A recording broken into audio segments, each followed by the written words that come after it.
네, 남북 정상회담 서울 프레스센터에 나와 있습니다. 2,700여 명의 국내외 취재진들은 조금 전 문재인 대통령 내외를 반갑게 맞이하는 김정은 위원장 부부의 모습을 비교적 차분하게 지켜봤습니다. 2018 남북 정상회담 평양, 이제 본격적인 회담의 본게임으로 들어가고 있습니다. 정치부 김도원 기자와 주요 내용 전해드리겠습니다. 일단 김정은 위원장 내외가 직접 나와서 문 대통령 부부를 맞이했어요.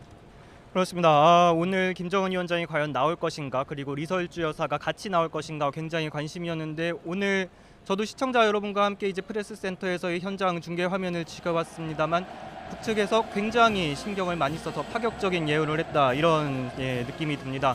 아직까지도 여기 현장에서 지켜보는 기자들도 굉장히 두근대면서 이 현장 화면을 지켜봤는데요. 어떻게 보면 어안이 좀 벙벙했다, 이렇게도 표현이 가능할 것 같아요. 굉장히 예상을 뛰어넘는 수준의 파격적인 환대를 했다고 보입니다. 환영을 나온 시민들의 수도 굉장히 많았고요. 정확히 현장에서 세지는 못했을 수는 없습니다만, 화면상으로 봤을 때는 저 정도 규모면 최소 10,000명 정도는 되지 않을까 이렇게 보입니다. 그리고 북측 최고 지도자의 부부가 함께 이렇게 비행기 계단 바로 앞까지 이렇게 나와가지고 우리 정상 부부를 영접했다는 거, 이것도 남북관계 역사상 사상 최초의 일이죠. 굉장히 의의가 깊은 오늘 행사였다고 생각이 듭니다. 그리고 중요한 것 중에 하나가 예포를 쐈습니다. 사실 예포는 예정에 없던 것으로 전해들었었는데 이게 21발이 나왔어요. 예포 발사가 없다는 얘기는 안 했었죠. 사실 그러나 저희가 지금까지 남북 관계의 관례상 서로를 국가 관계로 인정을 하지 않는 관계이기 때문에 외국의 국가 원수가 국빈 방문했을 때 발사하는 그런 예포를 사용할 것이라고는 상상하기가 쉽게 힘들었었죠. 보통 이제 국빈 방문에서 따르는 의전이 그 공식 환영식 의장대 사열과 국기개양, 국가연주, 예포 발사, 그리고 공식 환영 만찬 정도가 있는데요. 오늘 북측의 환영 행사를 보면은 국기개양과 국가연주를 빼고는 국빈 방문에 따른 의전을 모두 소화한 셈이 됩니다. 오늘 환영 만찬에도 이제 김정은 위원장이 나온다고 하면은요.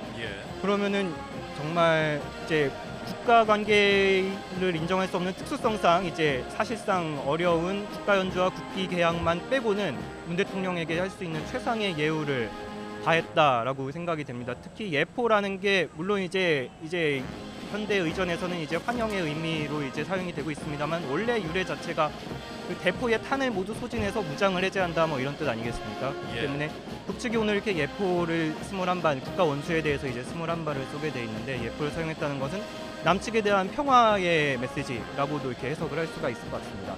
그리고 또 한 가지 특이한 장면은 사실 방송 장면으로는 쉽게 볼 수 없었던 그 북한의 특히 그런 환영 인파들이 준비하고 있는 모습들이 생중계로 보도가 됐습니다. 이 부분은 어떻게 의미를 생각하십니까? 그렇습니다. 이번에 도입급 그 실무 협의에서 이제 남북 정상 간의 첫 만남을 생중계한다 이렇게 합의를 했기 때문에, 과연 이 첫 만남이 어디서 이루어질 것인지, 그리고 과연 실시간으로 생중계가 될 것인지 굉장히 관심이었는데, 비행기가 공항에 착륙하는 과정부터 이렇게 중계가 됐죠. 사실 우리나라에서도 이렇게 공항에 비행기가 착륙하는 것까지 생중계하는 것은 크게 이례적인 일이거든요.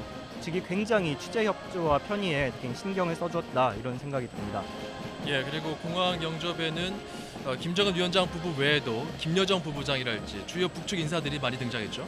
김여정 부부장은 이제 김정은 위원장이 나오기 전부터 이제 현장을 누비면서 이제 이것저것 현장을 지도하는 모습이 보였는데, 그 과정에서 이제 김정은 위원장이 나올 것이다, 이런 것은 어느 정도 예상이 됐었죠. 이제 김여정 부부장이 열심히 이제 현장을 지휘하면서 우리 측에 대한 의전을 준비를 했고요. 또 화동에게서 이제 보시는 것처럼 지금 꽃다발도 받았고요. 북측의 최고위급 관계자들이 도열을 해서 우리 문 대통령을 맞이를 했습니다. 자, 이제 지금 이 환영 행사는 마무리가 됐기 때문에 그 다음 장소는 어디로 이동하고 다음 일정은 어떻게 됩니까?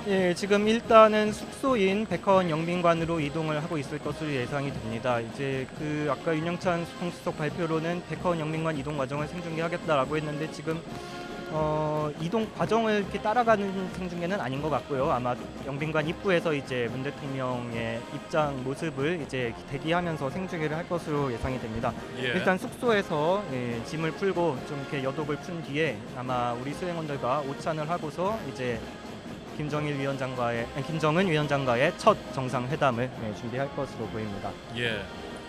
이동 시간은 뭐 그렇게 오래 걸리지는 않는다고 알고 있습니다. 얼마 정도 걸릴까요? 순환공항에서 백화영민관까지 대략 한 20km 정도 떨어져 있다고 알고 있거든요. 그러면은 뭐 넉넉 잡아도 한 3-40분이면은 충분히 도착을 할 것으로 보이고요. 대통령의 차량이 20분쯤에 출발을 했습니다. 그러면은 대략 한 50분, 10시 50분, 11시 이 정도면은 영빈관에 도착을 하지 않을까 생각이 됩니다. 그때쯤이면 다시 또 생생한 화면을 전해드릴 수 있을 것 같습니다. 공항을 벗어날 때는 그 김정은 위원장 부부와 그리고 문재인 대통령 부부는 서로 따로 차를 타고 간 거죠?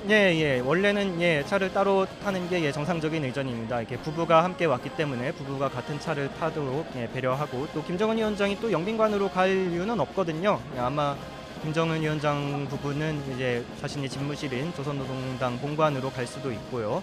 물론 뭐 영빈관을 따라가서 거기서 뭐 새로 환담을 나눈다든지 할 수도 있겠습니다만, 시간이 두 정상이 만날 시간이 많기 때문에 아마 따로 또 환담을 한다기보다는 별도의 공간에서 좀 대기하다가 정상회담을 준비할 것 같습니다. 자, 이런 그 환영 인파의 규모는 지난 2차 남북 정상회담, 갑작스럽게 또 그 성사가 됐던 2차 남북 정상회담 때는 그 특히 군의 어떤 사열이랄지 그런 군 의장대의 그런 도열하는 모습이랄지 규모도 그렇고 좀 작은 규모였지만, 이번에는 전체적으로 정말 나올 수 있는 의전 규모는 다 동원됐다, 이렇게 봐야 될까요? 그렇죠. 5월에 있었던 판문점 회담 같은 경우는 극비리에 진행이 됐기 때문에 의장대 행사 같은 것을 성대하게 진행할 수가 없는 상황이었고, 또 판문점이라는 공간적 제약도 있었기 때문에 당시에는 그 예도로 길을 만드는 그 의장대만 약식으로 했었죠. 그때 당시 김정은 위원장이 급하게 모시느라 성대하게 대접을 못해서 죄송하다 뭐 이런 얘기를 하기도 했었습니다. 자, 관련해서도 저희가 여러 가지 그 뉴스들을 전해드렸는데, 특히 그 평양 시민들의 그 민낯이랄까요? 그 열렬히 환영하기 전의 모습들, 준비하는 모습들, 서로 이야기를 나누는 모습들, 어떻게 보면은 굉장히 연출되지 않은 그런 모습들이 인상적이었어요. 일단 순환공항까지 나오려면 평양 시민들이 왔겠죠. 아마 시내에서는 그래도 떨어져 있기 때문에 아마 문 대통령을 환영하기 위해서 당국에서 아마 특별히 준비를 한 시민들이 아닐까 싶은데, 한반도기와 그리고 북한기, 인공기를 들고서 문 대통령을 환영하기 위해서 준비하고 있는 모습들이었습니다. 꽃장식도 들고 있는 사람들이 있었고요. 굉장히 많은 인원들이 나왔는데 이렇게 질서정연하게 모여가지고 대통령을 환영하기를 준비하고 있었고, 트랩이 잠시 열렸을 때 그때 아마 열렸다가 다시 닫힌 적이 있었죠. 그때 이제 시민들이 이렇게 국기를 흔들면서 환영할 준비를 하는 그런 모습도 있었고요. 또 대통령의 차량이 이제 공항을 빠져나갈 때 이제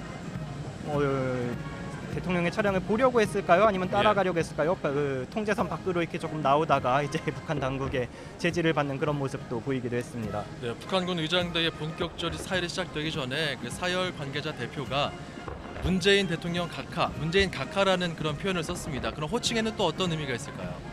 우리 정상을 이렇게 최고 지도자로 예우하는 그런 의미를 담고 있다고 봐야겠죠. 사실 북한이 공식 매체에서 우리 정상을 부를 때는 대통령이라고 부르는 경우도 굉장히 이례적이죠. 보통 이제 실명을 거론을 안 하면서 뭐 남조선 집권자, 뭐 당국자 뭐 이런 식으로 눌러서 호칭을 할 때가 많은데, 이번에 이제 문재인 대통령이라고 쓴 플래카드도 보였고요. 그리고 의장대장 같은 경우는 특히 문재인 대통령 각하라고 이렇게 호칭을 썼습니다. 물론 우리나라에서는 이제 뭐 대통령 각하라는 호칭을 쓰지 않고 있습니다만, 북측에서는 이제 최고 지도자에 대한 호칭으로, 우리 정상에 대한 호칭으로 썼다고 보이고요. 그런 면에서도 예우에 각별한 신경을 썼다고 보입니다. 자, 그리고 이제 오늘 이제 본격적인 첫 번째 회담이 열리게 될 텐데, 아직 장소는 공개가 되지 않은 거죠? 그렇죠. 일단은 저희 과거의 정상회담을 보면 백화원 영빈관으로 김정일 당시 국방위원장이 직접 찾아와서 그 숙소에서 회담을 했었습니다. 물론 뭐 방에서 한 건 아니고 영빈관에 있는 별도의 회의 공간에서 회담이 이루어졌습니다만, 김정은 시대 김정은 국무위원장은 주로 조선노동당 본관, 자신의 집무실이 있는 그 노동당 건물에서 주로 외빈들을 맡고 있는 모습들이 많이 보였습니다. 우리 대북 특사단 같은 경우도 두 차례 다 노동당 공관에서 이제 김정은 위원장을 만났고요. 그런 면에서 보면은, 그리고 국제 관례로도 보면 그 김정은 위원장의 집무실이 있는 조선노동당 공관이 이제 우리로 따지면은 청와대라고 볼 수 있지 않겠습니까? 그러면은 그곳에서 정상회담을 하는 것도 의미가 있다고 생각이 됩니다. 자, 이렇게 3차 남북 정상회담에서 두 정상이 만났습니다. 앞으로 김정은 위원장은 몇 번 정도나 만날 수 있을까요? 일단 공지가 된 거는 첫날과 둘째 날에 정상회담이었는데 이제 공항에서 만났으니까 3번이 이제 보장이 됐다고 봐야겠죠. 그리고 이따가 정상회담 뒤에 문 대통령의 환영 공연을 관람할 계획이 있고 그리고 환영 만찬까지 예정이 돼 있습니다. 근데 이 자리에도 지금 이렇게 성대하게 대접을 한 것을 보면은 오늘 남은 두 일정에도 김정은 위원장이 동행할 가능성도 충분히 있다고 봅니다. 그리고 이어서 둘째 날, 셋째 날에 예정된 모든 일정을 만일을 다 김정은 위원장이 함께 한다고 한다면은 10번까지도 사흘 동안 10번까지도 만날 수 있을 것 같은데 이거는 너무 최대치로 잡은 거라고 생각이 되고요. 사실 뭐 대여섯 번 정도만 만나더라도 뭐 그동안의 남북 관계 관례나 국제 외교 관리에 비춰서도 뭐 충분한 횟수의 면담이 이뤄진 것이라고 생각이 듭니다. 그렇군요.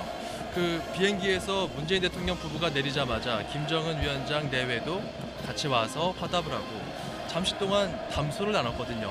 어떤 친밀감의 표현을 좀 했다 이렇게 봐도 될까요? 예, 뭐 생각보다 굉장히 오래 대화를 나누는 모습이었어요. 그리고 표정도 굉장히 밝았습니다. 그리고 문 대통령 같은 경우는 손짓도 해가면서 굉장히 화기애애한 모습이었는데 두 정상 같은 경우는 3번째 만나는 것이고 또 5월 이후에 이제 넉 달 만에 만나는 게 되겠는데요. 그동안에 이제 안부를 묻고 뭐 서로 어떻게 지냈는지 그리고 뭐 가족이라든가 그 양측의 고위 관계자라든가 그런 그동안 안면이 있었던 수행원들의 안부를 서로 물으면서 어떻게 지내는지 안부를 묻는 그런 모습이었을 걸로 보입니다. 그 현장에서 환영 인파들의 소리가 너무 컸기 때문에 어떤 대화가 이루어지는지는 뭐 정확하게 알 수가 없었습니다만 굉장히 웃음을 만면에 미소를 머금고 화기애애한 대화가 이루어졌고 김정은 위원장 같은 경우도 이제 비행기 트랩으로 다가가는 과정에서는 약간 긴장됐다 할까? 상기됐다 할까? 약간 굳은 표정이었는데 문 대통령 비행기 문이 열리고 문 대통령의 얼굴이 나오자 굉장히 환한 모습으로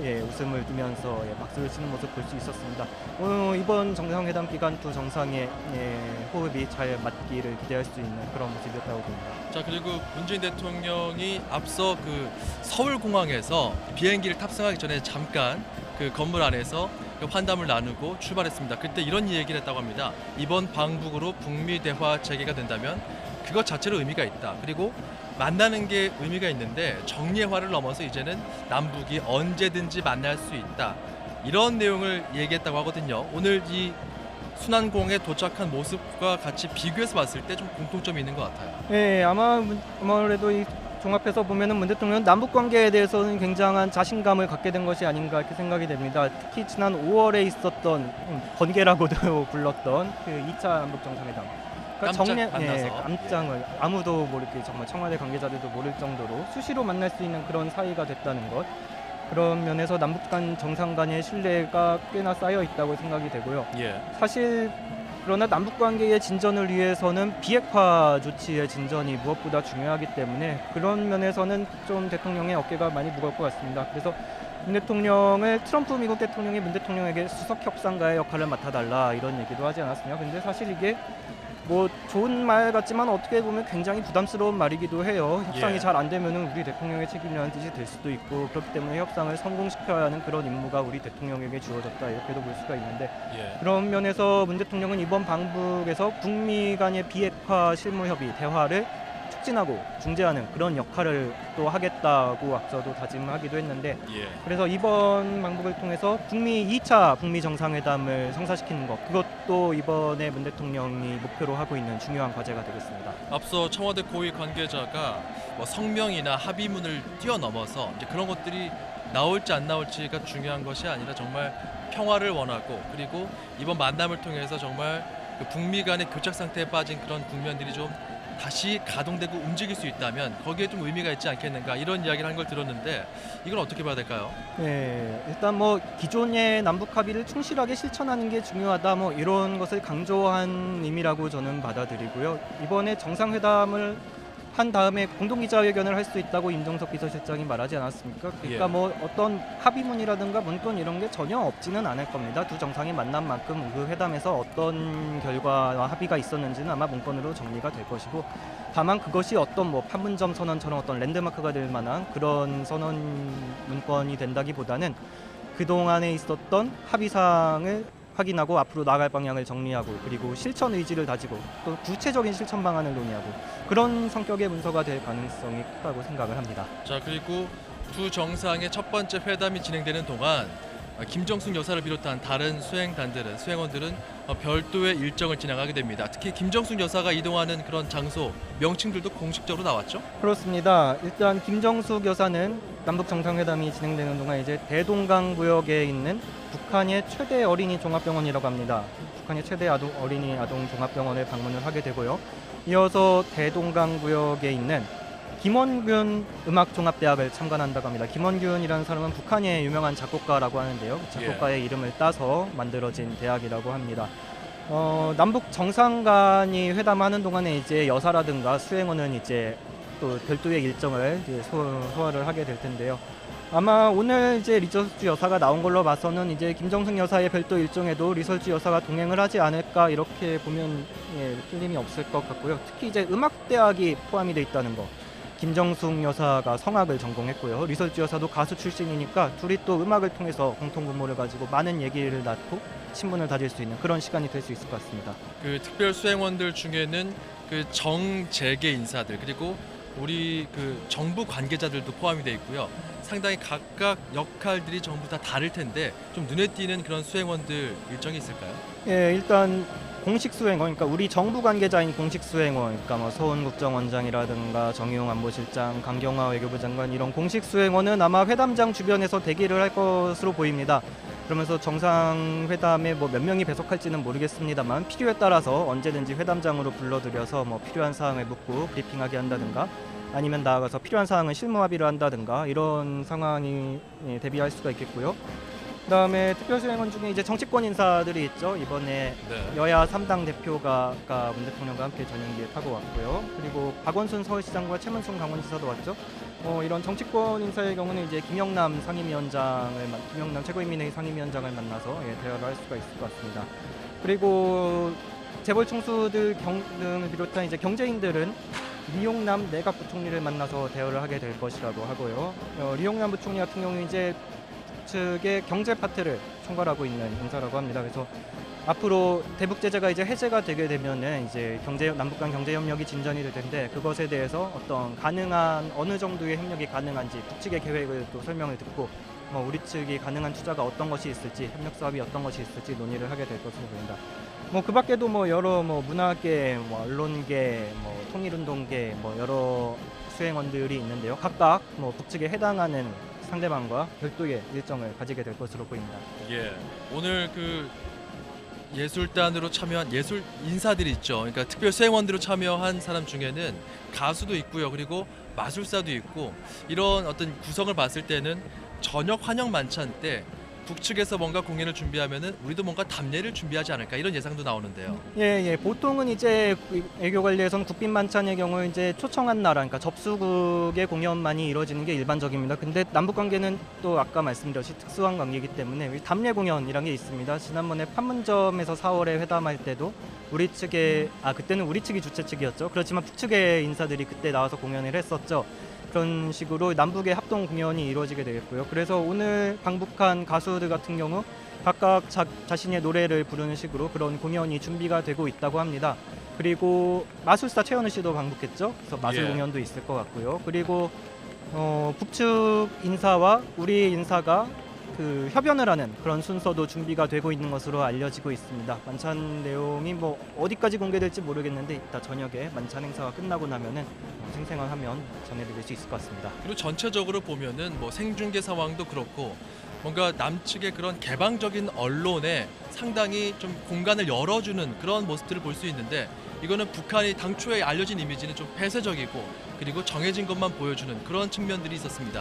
좀 변화를 시도하고 있다 이렇게 봐도 될까요? 네, 일단 김정은 시대 들어와서 많은 변화를 시도하고 있다고 봐야겠죠. 특히 아까 청와대 고위 관계자가 정상회담의 경우 모두 발언 정도를 취재 가능하게 하는 방안을 추진하고 있다 이렇게 얘기를 했었는데 사실 과거에 평양에 방문한 남북 정상회담의 경우는 우리 언론인이 그 회담장에 접근하는 것 자체가 허용이 안 됐었습니다. 그래서 2007년 같은 경우에는 궁여지책으로 이제 기자들의 신분을 이제 전속 취재단인 것처럼 꾸려가지고 이제 공식 기록에는 기자의 출입을 남기지 않는 형식으로 그런 식으로 이제 처리를 한 적이 있었는데 이번엔 이제 기자가 출입이 된다는 거죠. 이제 북측의 최고 지도자의 취재를 남측 언론인에게 허용한다. 이것도 물론 뭐 생중계가 됐다면은 더 좋았겠습니다만 뭐 여러 가지 사정이 국제의 사정이 있었을 거라고 생각이 되고요. 그래서 취재진의 접근이 허용되는 것만으로도 의미 있는 변화가 있다고 생각됩니다. 다만 이제 현지에서 얼마나 취재 협조가 이루어지고 있는지 좀 봐야 될 것 같아요. 선발대 같은 경우 이제 어제 같은 경우는 고려 호텔 바깥에서 많이 나가지를 못했다고 해요. 그래서 그런 것까지도 좀